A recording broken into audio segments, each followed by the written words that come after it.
Hello students, IIT brain में आपका स्वागत। आज हम फिजिक्स में क्लास 12th के जिस टॉपिक पर डिस्कस कर रहे हैं उसका नाम है concept of potential. Concept of potential पर डिस्कस करने से पहले मैं आपको बता दूं कि एनसीईआरटी के first chapter electric field and charge पर सभी थ्योरी लेक्चर्स तैयार हैं। आप उन्हें देख सकते हैं और चैप्टर 1 को कंप्लीट स्टडी कर सकते हैं। ये एनसीईआरटी के second chapter capacitance and potential का पहला थ्योरी लेक्चर है। इसमें हम पोटेंशियल और उससे एसोसिएटेड जितना भी कंसेप्ट है उस पर डिस्कशन करेंगे। तो सबसे पहले एक पॉइंट से मैं स्टार्ट करना चाहूंगा। यहां पर आप बिल्कुल ध्यान दें कि पोटेंशियल एक ऐसी क्वांटिटी है फिजिक्स में जिसे एब्सोल्युटली डिफाइन नहीं किया जा सकता है। और मुझे वर्ड्स को थोड़ा और एक्सटेंड कर लेना चाहिए। मुझे फिजिक्स बोलने के बजाय ये कहना चाहिए कि साइंस में पोटेंशियल एक ऐसी क्वांटिटी है जिसे एब्सोल्युटली डिफाइन नहीं किया जा सकता है। मैं आपको याद दिलाना चाहता हूं कि केमिस्ट्री में भी सिंगल इलेक्ट्रोड पोटेंशियल नाम से कोई भी एब्सोल्यूट टर्म डिफाइन नहीं किया जा सकता है। आप ये जानते हैं कि हाइड्रोजन हाफ सेल के पोटेंशियल को 0 वोल्ट कंसीडर करते हुए आप किसी हाफ सेल के पोटेंशियल को डिफाइन करते हैं। यानी पोटेंशियल को किसी भी कंडीशन में साइंस की किसी भी विंग में एब्सोल्युटली डिफाइन नहीं किया जाता है।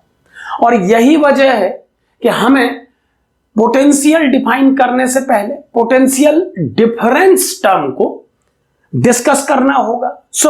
पोटेंशियल डिफरेंस में आने से पहले मैं एक क्वांटिटी फिजिक्स में आपके सामने रखना चाहूंगा। यह क्वांटिटी हमारे फिजिक्स में डिफाइन की गई वर्क नाम की क्वांटिटी से मैच करती है, लेकिन यहां पर मैं उसे थोड़ा सा टर्म्स बदल के प्रेजेंट करना चाहूंगा। हम इस क्वांटिटी का नाम रख रहे हैं वर्क डन बाय फील्ड। यहां पर आप ध्यान दें, वर्क डन बाय फील्ड एक क्वांटिटी के रूप में डिफाइन किया जा रहा है और ऐसा हम कर सकते हैं क्योंकि क्वांटिटीज डिफाइन की जाती हैं किसी एक्सपेरिमेंट को जस्टिफाई करने के लिए। अगर मैं कोई ऐसी क्वांटिटी डिफाइन कर रहा हूं जिसका पर्पस पोटेंशियल को डिफाइन करने के लिए या पोटेंशियल डिफरेंस को प्लेटफॉर्म देने के लिए किया जा रहा है तो वो वैलिड है। और जो क्वांटिटी मैं डिफाइन कर रहा हूं उसकी अपनी एक यूनिट होगी, अपना एक डायमेंशनल फॉर्मूला होगा। वर्क डन बाय फील्ड बोलने से मेरा अर्थ है कि अगर स्पेस के किसी रीजन में आप मान लीजिए ये बोर्ड ही स्पेस का वो रीजन है और मान लीजिए इस रीजन में एक इलेक्ट्रिक फील्ड एक्ट कर रहा है जिसकी स्ट्रेंथ ई वेक्टर है। इस इलेक्ट्रिक फील्ड की स्ट्रेंथ ई वेक्टर है मान लेते हैं, या ऐसा भी समझ सकते हैं कि ये इलेक्ट्रिक फील्ड एक वेरिएबल इलेक्ट्रिक फील्ड है और किसी पर्टिकुलर पॉइंट P पर इसकी स्ट्रेंथ ई वेक्टर है। दोनों में से जिस स्थिति में आप कंफर्टेबल हो आप वैसे समझें, चाहे इलेक्ट्रिक फील्ड यूनिफॉर्म हो या नॉन यूनिफॉर्म। मैं सभी स्थितियों पर एक कॉमन डिस्कशन कर रहा हूं। यूनिफॉर्म इलेक्ट्रिक फील्ड के लिए आप इसे ई वेक्टर समझें या नॉन यूनिफॉर्म इलेक्ट्रिक फील्ड मानते हुए किसी पॉइंट के इलेक्ट्रिक फील्ड को आप ई वेक्टर समझें। दोनों ही स्थितियों में वर्क डन बाय फील्ड बोलने से मेरा अर्थ है फील्ड यानी इलेक्ट्रिक फील्ड वेक्टर के द्वारा किया गया वर्क डन। अब हम जानते हैं कि वर्क डन को फोर्स डॉट डिस्प्लेसमेंट टर्म से डिफाइन किया जाता है। यहां पर मैं वर्क डन बाय फील्ड को फील्ड डॉट डिस्प्लेसमेंट वेक्टर से प्रेजेंट कर रहा हूं और कंप्लीट वर्क डन कैलकुलेशन के लिए मैं इसे एक इंटीग्रेशन के साथ लिख रहा हूं। इस इंटीग्रेशन का अर्थ यहां पर यह होगा कि अगर आपको किसी लॉन्ग इंटरवल में एक पॉइंट से दूसरे पॉइंट तक के लिए फील्ड वर्क कैलकुलेट करना है तो आपका फॉर्मूला होगा integration of E dot DL. आप ध्यान दें कि इस वर्क डन बाय फील्ड को जिस तरह से मैंने डिफाइन किया है नॉर्मल वर्क जो फोर्स के द्वारा डिफाइन होता है उसमें और इसमें केवल एक चार्ज क्वांटिटी का डिफरेंस है। आप ये जानते हैं कि एक चार्ज को इंक्लूड करने के बाद ये एफ डॉट डीएल में ही कन्वर्ट हो जाएगा। Work done by field quantity को मैं कुछ इस तरह से डिफाइन करना चाह रहा हूं कि उसकी यूनिट को मैं रखूं न्यूटन पर कूलम, यानी मेरे द्वारा डिफाइन किए गए वर्क डन बाय फील्ड की यूनिट होगी न्यूटन पर कूलम, और इसी के अकॉर्डिंगली उसका डायमेंशनल फॉर्मूला भी सेट किया जा सकेगा। यहां ध्यान रहे, डायमेंशनल फॉर्मूला सेट करते समय आपको चार्ज को करंट इनटू टाइम में कन्वर्ट करना होगा, और 4 बेस क्वांटिटीज के हेल्प से आप इस डायमेंशनल फॉर्मूले को डिफाइन कर पाएंगे। ये एक सिंपल कैलकुलेशन है जो आप कर सकते हैं। नाउ अगर work done by field integration E.dl से डिफाइन किया जा रहा है और इसे क्वांटिटी के रूप में माना जा रहा है, तो सबसे पहले एक बात समझें कि अगर इस इलेक्ट्रिक फील्ड रीजन में किसी पॉइंट 1 का पोटेंशियल V1 है और किसी पॉइंट 2 का पोटेंशियल V2 है, तो by definition potential difference 1 point और 2 पॉइंट के बीच का जो वैल्यू देता है वो value E.dl between point 1 and 2 से दी जाती है। ये बात आप ध्यान दें, हम इसे बच्चों को पढ़ाते समय 1-2-1-2 प्रिंसिपल के नाम से बताते हैं। इसे 1-2-1-2 बोलने का अर्थ यह है कि आप कभी भी इस फॉर्मूले को अप्लाई करते समय इस ऑर्डर को चेंज ना करें। आप इसे 1-2-2-1 में कन्वर्ट करेंगे अगर, तो आपकी वैल्यूज में एक माइनस का फर्क आ जाएगा और इस तरफ आने वाला माइनस साइन हो सकता है पोटेंशियल की वैल्यूज को कैलकुलेट करते समय एक रॉन्ग आउटकम दे दे। सो आप ध्यान दें हमेशा कि यह फॉर्मूला 1-2-1-2 ऑर्डर में डिफाइन किया जा रहा है। और अब इस फॉर्मूले को अगर मैं डिफाइंड वे में कहूं तो मैं कहना चाहता हूं कि किसी भी इलेक्ट्रिक फील्ड में पॉइंट 1 और पॉइंट 2 के बीच का पोटेंशियल डिफरेंस 1 पॉइंट से 2 पॉइंट तक की जर्नी में फील्ड के द्वारा किया गया वर्क होता है। यहां पर ध्यान दें, इस प्रोसेस के लिए मुझे वर्क डन बाय फील्ड नाम से क्वांटिटी इसीलिए डिफाइन करनी पड़ी क्योंकि मैं आपको बताना चाहता था कि यह पोटेंशियल डिफरेंस केवल फील्ड की स्ट्रेंथ पर डिपेंड करता है। इस पोटेंशियल डिफरेंस की वैल्यू को डिफाइन करने में उस टेस्ट चार्ज का कोई रोल नहीं है जिसे लाके इस पोटेंशियल को डिफरेंट पॉइंट पर या इलेक्ट्रिक फील्ड की स्ट्रेंथ को डिफरेंट पॉइंट पर कैलकुलेट किया जाएगा। सो मैं इस फॉर्मूले को आपके सामने चार्ज इंडिपेंडेंट वे में रखना चाहता था। यही वजह है कि मैंने वर्क डन बाय फील्ड नाम से टर्म डिफाइन करने के बाद इस डेफिनेशन को आपके सामने रखा। सो 1 पॉइंट और 2 पॉइंट के बीच का पोटेंशियल डिफरेंस 1 से 2 तक इलेक्ट्रिक फील्ड के द्वारा किए गए वर्क डन को कहा जा रहा है। अगर आप V1 माइनस V2 के प्लेस पे V2 माइनस V1 यूज करेंगे तो यहां ध्यान रहे कि उस कंडीशन में चूंकि मैंने बताया कि ऑर्डर मेंटेन रहना चाहिए, यानी अगर आप V1 माइनस V2 लिखेंगे तो आपकी लिमिट 1 to 2 होंगी और अगर आप V2 माइनस V1 लिखेंगे तो लिमिट 2 to 1 होगी। यहां पर ध्यान दें, ये 1 to 2 और 2 to 1 लिमिट देख के कोई बच्चा ये ना समझे कि इनकी न्यूमेरिकल वैल्यू 1 और 2 है। यहां पर 1-2 कहने का अर्थ उन दोनों की मेजरिंग पॉइंट से पोजीशंस को शो कर रहा है। यानी कि अगर हम 1 लिख रहे हैं तो इसका अर्थ है जिस पॉइंट को आपने ओरिजिन कंसिडर किया है वहां से 1 तक की डिस्टेंस को 1 कहा जा रहा है। सो मैं इस 1 को R1 और 2 को R2 लिख देता हूं ताकि आपको किसी प्रकार का कंफ्यूजन ना हो। जिस पॉइंट को आपने मेजरमेंट के लिए बेसिक पॉइंट माना है उस पॉइंट से दूरियां नापी जाएंगी 1 और 2 पॉइंट तक, और उन डिस्टेंसेस को यहां पर मैं डायरेक्टली आपके सामने 1-2 कह रहा था।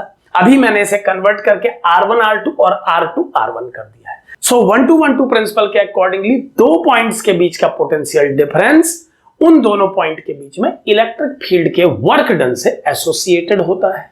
अब एक बात पे और आए, अगर किसी कंडीशन में बनने वाला इलेक्ट्रिक फील्ड किसी चार्ज पॉजिटिव चार्ज से या किसी पॉजिटिवली चार्ज्ड बॉडी से आउटवर्ड डायरेक्शन में गवर्न हो रहा है तो हम जानते हैं कि ये लाइनें इनफाइनाइट तक पहुंचते पहुंचते काफी लो डेंसिटी वाली हो जाएंगी, यानी बहुत डिस्टेंट पॉइंट्स पर इनफाइनाइट पर इलेक्ट्रिक फील्ड स्ट्रेंथ घटते घटते ऑलमोस्ट 0 हो चुका होगा।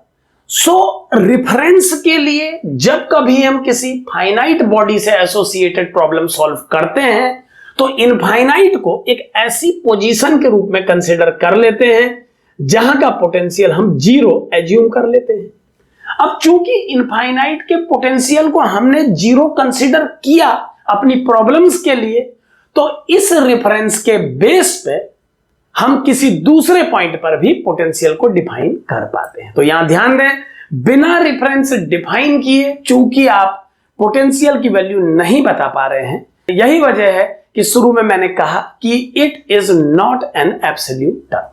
ये एक एब्सोल्यूटली डिफाइन किया जाने वाला टर्म नहीं है।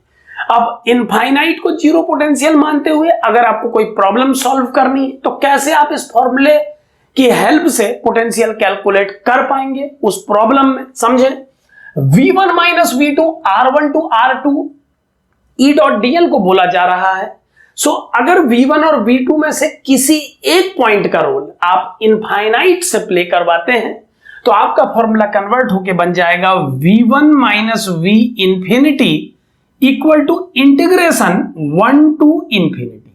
आप बस एक बात पे ध्यान दें कि आपको जो लिमिट्स पुट करनी है वो लिमिट्स ऑर्डर मेंटेन करते हुए करनी है। आपका यहां जो सीक्वेंस बनेगा वही सीक्वेंस यहां भी रहना चाहिए।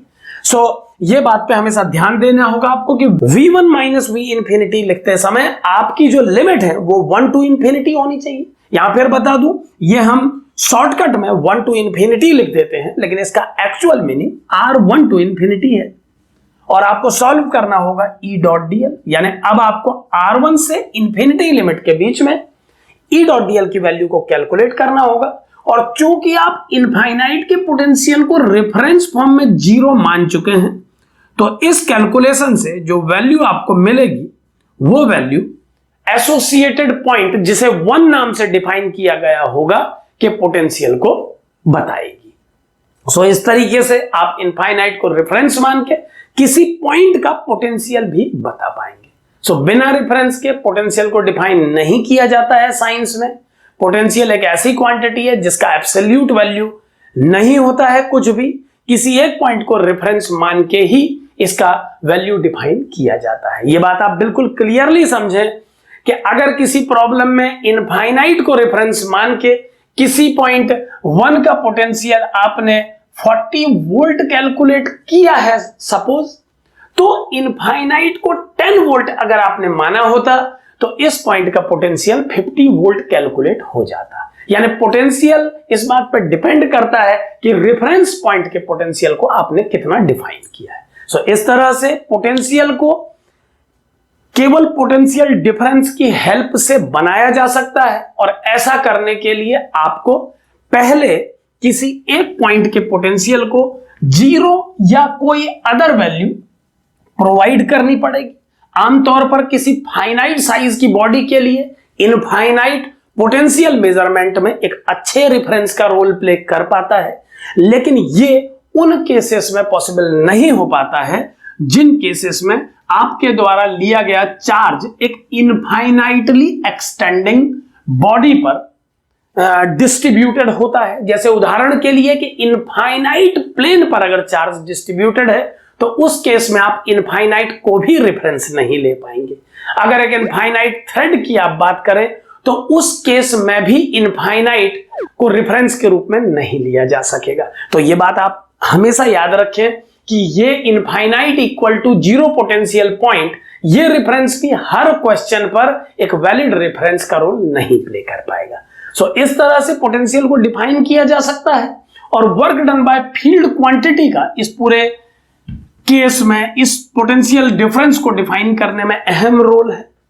एक बात पे और ध्यान दें यहां पर कि जिस फील्ड पर पोटेंशियल को डिफाइन किया जाता है वो एक कंजर्वेटिव फील्ड होना चाहिए। यानी पोटेंशियल को डिफाइन केवल कंजर्वेटिव फील्ड्स के लिए ही किया जाता है। हम जानते हैं कि इलेक्ट्रिक फील्ड एक कंजर्वेटिव फील्ड है। सो इलेक्ट्रिक फील्ड के ऊपर हमने पोटेंशियल को डिफाइन किया। अब मान लीजिए इस कंजर्वेटिव इलेक्ट्रिक फील्ड में, मान लें इस कंजर्वेटिव इलेक्ट्रिक फील्ड में, यहां पर ध्यान दें कि मैं यूनिफॉर्म इलेक्ट्रिक फील्ड बना रहा हूं। इसका यह अर्थ बिल्कुल नहीं है कि मेरी कही बातें एक नॉन यूनिफॉर्म इलेक्ट्रिक फील्ड पे वैलिड नहीं है। सुविधा के लिए और बच्चों के समझने के लिए मैं एक नॉन यूनिफॉर्म इलेक्ट्रिक फील्ड भी इसके पैरेलल क्रिएट कर दे रहा हूं। अब दोनों फील्ड आपके सामने हैं।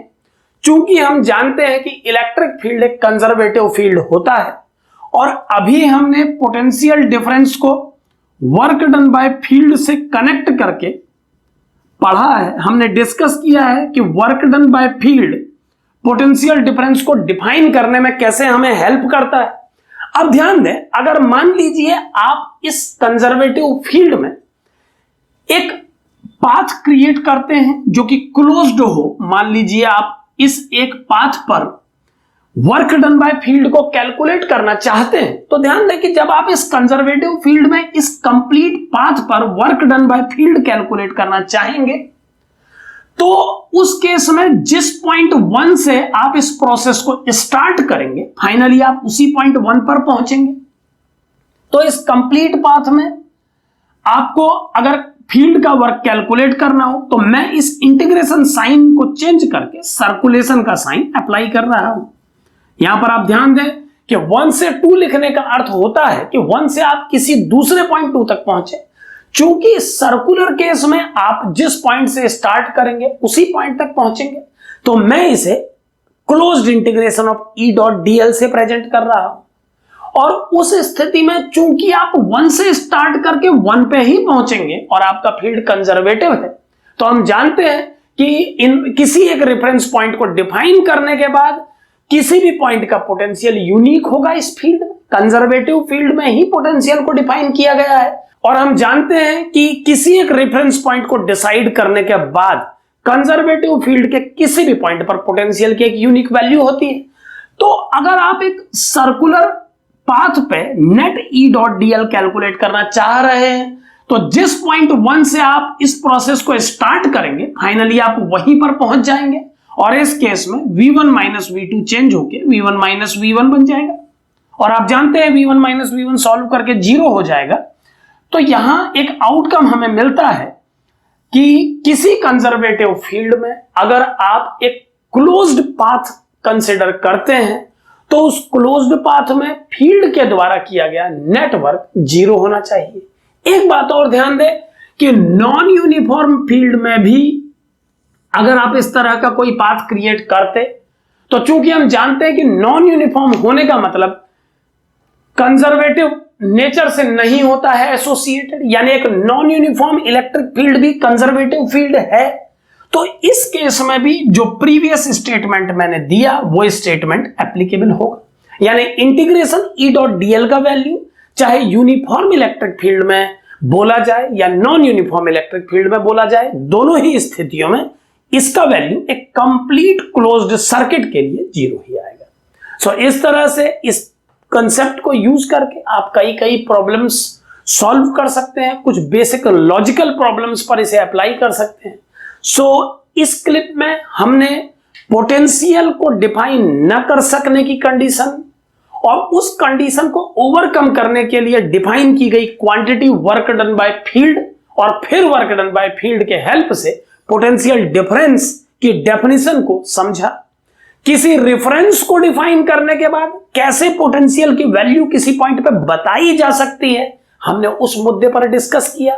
और रेफरेंस पॉइंट पर चुने गए पोटेंशियल को बदल के कैसे किसी दूसरे पॉइंट के पोटेंशियल को बदला जा सकता है, हमने उस पॉइंट पर डिस्कस किया।